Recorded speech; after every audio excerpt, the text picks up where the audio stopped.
Assalamualaikum warahmatullahi wabarakatuh. Halo semuanya. Halo, teman-teman apa kabar nih? Semoga sehat selalu ya. Gimana? Masih kuat nggak puasanya? Harus kuat dong.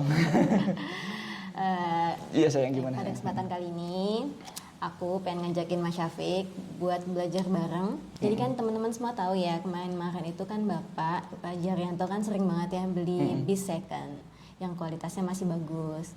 Nah itu tuh emang Bapak sama-sama saling membantu lah, saling membantu sama teman pengusaha Ya. yang sama-sama terkena dampak dari pandemi ya. Iya, COVID kemarin ya. Oke. Jadi sebelum armada yang datang itu bisa digunakan untuk ngeline, apa aja sih yang perlu diperhatikan? Ada yang perlu dicek, apa yang perlu diganti atau apa? Jadi gini teman-teman, ketika armada yang kita beli itu, terutama yang second itu tadi masuk ke garasi, itu ada beberapa hal yang perlu kita cek. Walaupun armada ini kondisinya masih sangat bagus. Nah, jadi yang pertama kali kita cek adalah olinya. Jadi oli di sini itu ada 3 jenis oli.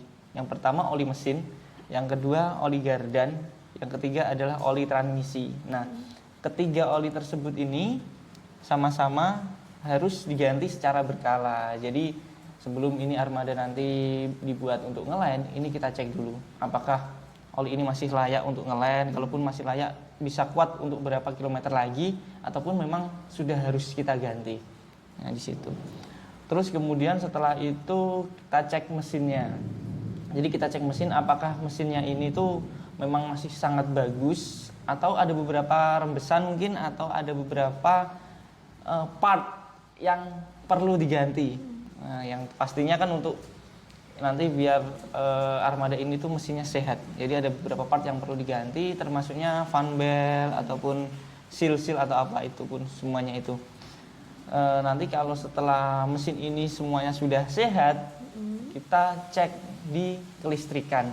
Nah ini sangat penting sekali teman-teman kelistrikan ini, karena kelistrikan ini itu mencakup di semua armada ini memang sangat perlu sekali kelistrikan, termasuk di sini itu untuk biar mesin bisa hidup kan, semuanya kita kan juga pakai elektrik, jadi kelistrikan ini sangat berpengaruh sekali. Dan juga nanti di lampu-lampu, jadi nggak lucu juga kan kalau armada kita sudah jalan ternyata lampunya ini ada yang nggak nyala, itu kan sangat berbahaya sekali di jalan teman-teman. Jadi memang kita cek semuanya di sini biar semuanya sehat, kelistrikannya sehat, lampunya semuanya sehat. Terus kemudian juga AC juga di sini. Jadi ini kabel-kabelnya ya, ini berkesinambungan ya teman-teman sebenarnya. Termasuk ini tadi juga untuk di akinya juga, apakah akinya masih bagus atau memang sudah layak diganti. Jadi seperti itu. Untuk AC-nya juga ini juga sama. Kita cek di sini apakah kabel-kabelnya semuanya masih berfungsi dengan normal. Terus juga nggak ada trouble, nggak ada kendala. Terus juga AC-nya ini masih dingin, atau mungkin ada beberapa perlu tambahan freon atau apa, perlu kita bersihkan juga yang jelas AC-nya ini. Dan juga apakah ada rembesan. Nah ini berpengaruhnya di kenyamanan penumpang. Kalau rembes kan netes gitu kan juga pastinya iya sangat-sangat gak nyaman sekali. Jadi memang kita perhatikan di sini untuk AC-nya seperti itu tadi. Dan juga pastinya untuk menghindari nanti konsleting, karena beberapa kali kan ada kasus ya kebakaran armada karena konsleting di AC, di kelistrikan di AC. Jadi seperti itu.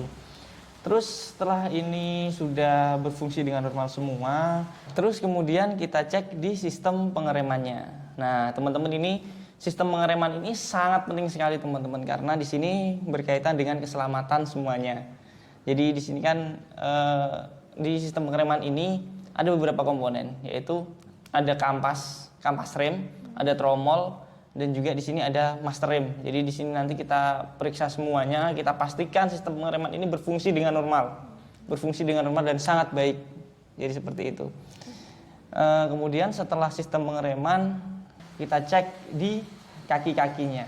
Nah di kaki-kaki ini banyak komponen sebenarnya di sini. Di kaki-kaki itu nggak cuman shock breaker sama dan ban. Juga ban. Enggak. Di sini ada kingpan, terus juga ada yang namanya shock breaker, terus tie rod, drag link, yang nanti kita cek di sini yang pengaruhnya itu nanti pada handlingnya, biar nanti handlingnya nggak miring-miring gitu kan. Ini perlu kita scoring juga. kita perbaiki, kita sporing. Terus juga di sini ada juga laker-lakernya atau bearing. Nah, ini juga kita cek semua apakah ada yang goblak atau memang ini masih bagus semua. Karena di sini itu semua nanti pengaruhnya juga pada ban. Jadi biar nanti ban juga nggak gampang habis, nggak cepat habis di situ. Karena biasanya kalau tie rodnya atau kingpinnya itu kena, itu biasanya bannya nanti makan sebelah. Jadi ban kondisi masih 80%, 70%, tapi udah makan sebelah dan memang harus diganti. Ini sangat merugikan sekali bagi teman-teman pengusaha bus ya. Karena harga ban juga sekarang mahal. Berapa ya harga ban katanya? Sekitar 3 juta sampai 5 jutaan lah. Wah, mahal ya. Terus kemudian bannya juga ini perlu kita perhatikan karena kalau ban sudah tipis juga sangat berbahaya nanti bagi teman-teman ketika nanti bus ini sudah jalan akan sangat berbahaya bagi penumpang juga ya. Jadi ini memang kita kalau ban sudah tipis memang harus kita ganti. Benar. Karena di sini juga pengaruhnya di kenyamanan juga dan juga tingkat keselamatan Benar, pastinya. dari armada ini sendiri. Nah, setelah itu apa lagi yang? Kemudian setelah kaki-kaki Interior? yang pasti interiornya kita cek. Interior ini meliputin ada jok. Jadi jok-jok ini biasanya kan yang namanya bus sudah lama itu ada beberapa jok yang memang leg restnya sudah nggak berfungsi atau joknya memang sudah layak untuk diganti. Kalau joknya memang layak untuk diganti, ini kita ganti teman-teman. Untuk kenyamanan lah pastinya ya. Terus juga kita perhatikan Plafon. di plafon-plafonnya ini, termasuk nanti itu apa namanya di bagasi atas itu loh. Iya. Bagasi atas itu apakah ini masih semua berfungsi, skok bagasinya itu fungsi apa enggak? Kalau enggak kita ganti di sini. Gitu. Jadi apalagi ya? Oh, kaca. Nah, kaca juga kita perlu maintenance juga ini. Biasanya tuh ininya karet-karetnya itu udah mulai usang. Jadi memang ini nanti kita ganti untuk karet-karetnya itu. Terus setelah itu yang sudah pasti kita ganti adalah apa? Tahu nggak sayang? Ayo teman-teman tahu nggak? Tahu dong, eksterior. Eksterior. Livery, Cat ini memang kita ganti. Stiker juga. Karena untuk livery, stiker dan juga cat itu kan melambangkan dari jati diri dari perusahaan itu sendiri. Jadi memang ini kita perhatikan.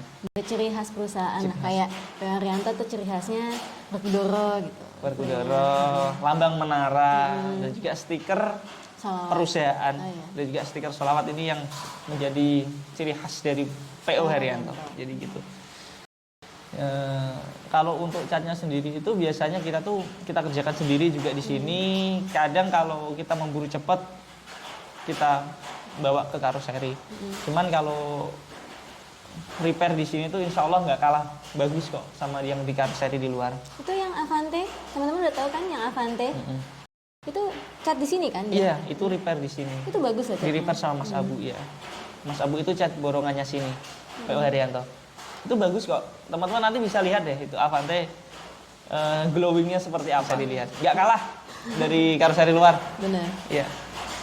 Ternyata emang banyak banget ya yang hal-hal yang perlu diperhatikan sebelum armada second itu bisa ngeline. Iya.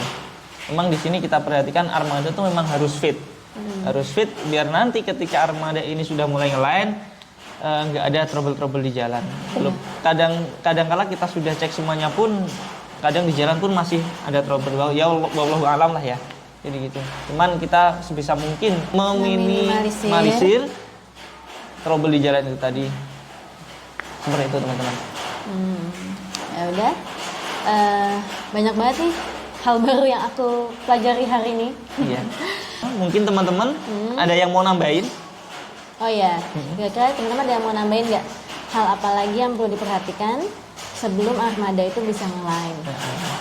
Bisa ditulis di kolom komentar karena di sini kita juga sama-sama belajar di dunia otobus. Jadi di sini tidak ada yang menggurui, tapi kita di sini belajar bareng. Ya, betul. Ya udah, sekian dulu. Semoga konten kali ini bermanfaat buat teman-teman semua. Assalamualaikum warahmatullahi wabarakatuh. Dadah.